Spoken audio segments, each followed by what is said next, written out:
Welcome back to Tech Garage, presented by RockAuto.com. A couple weeks ago, we showed you 3 vehicles we brought in for our Keep It or Crush It! You love the crush it part.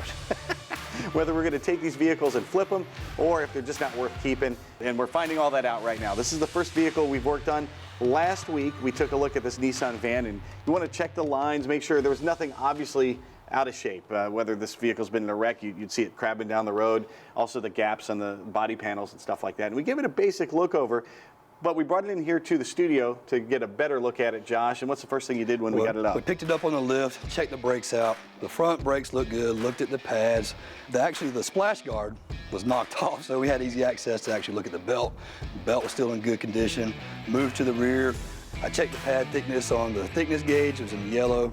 I'm not too concerned about that because primary braking's on the front, still got plenty of life left in the rears. And then we took it up a little bit higher. And it was time to inspect the underside of the vehicle, and something we hadn't had a chance to look at yet.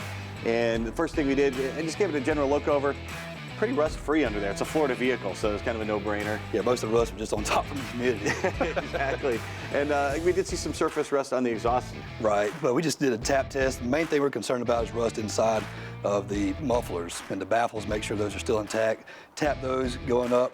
You found something on your side. Well, it's totally insignificant as far as the function of the vehicle, but a big rattle from a heat shield under there, and that's the kind of thing that would freak somebody out if they don't know what's going on under the car. And that's one of the things I would think would make somebody want to sell a vehicle thinking they've got a major problem, but really, in our case, all you have to do is bend it back up and put a washer on there and bolt it back on. But we've moved up a little bit further, tap the muffler towards the front, but the big thing we need to be concerned about that would be an expensive fix is that catalytic converter. So we need to tap that, make sure there's no rattling going on, make sure nothing's broken down inside. This is good because it's got 2 cats. So if one's bad, you might as well replace both, but in this case, we're good to go. Excellent. And suspension bushings look good. First of all, we wiggled the control arms, and those felt okay? We pushed up and down on that, just make sure, but if that bushing was shot, it'd be resting on metal to metal, have a lot of clanking and clunking, but those are good too. The transaxle at the front had some oil on it, but you said it didn't seem too bad. I mean, with the miles on this thing, a little bit of seepage is going to be okay. What we're looking for is just pouring out, dripping, constant puddle on the floor, and we're good to go. Speaking of puddles on the floor, one thing we did notice outside is there was coolant underneath the vehicle. You could also smell that when you were driving it, so that would indicate either a problem with the radiator or with hoses going to it. Definitely a leak, but one thing I'm a little bit concerned about, I have Benjamin in the car. Go ahead and crank it, Benjamin. All right, that's good.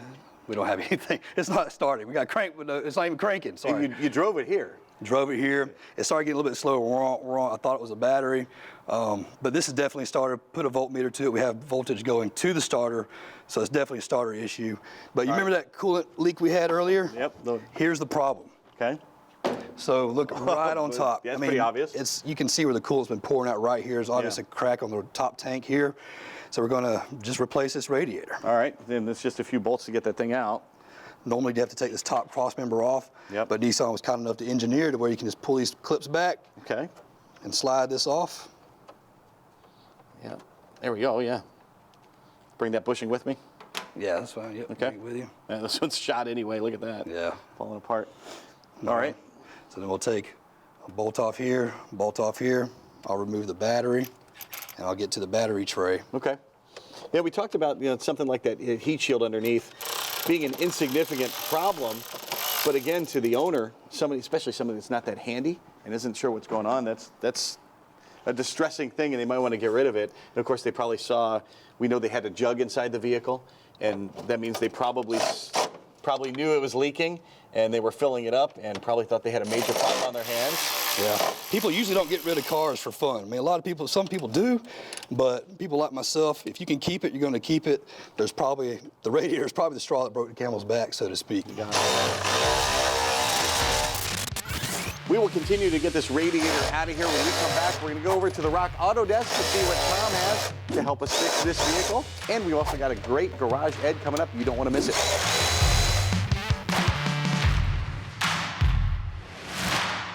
Well, we hope you're enjoying this episode of Tech Garage. I know we are. But you can also tune in to Motorhead Garage. Dave, you're a man of multi-talents, and Motorhead Garage, well, that's a great show. Well, the show's great because we show you all the latest technology and all the coolest aftermarket gear for your vehicle. It's the only place on TV that does that, John. Yeah, make sure you check them out on Sunday mornings at 8:30 a.m. only on Motor Trend.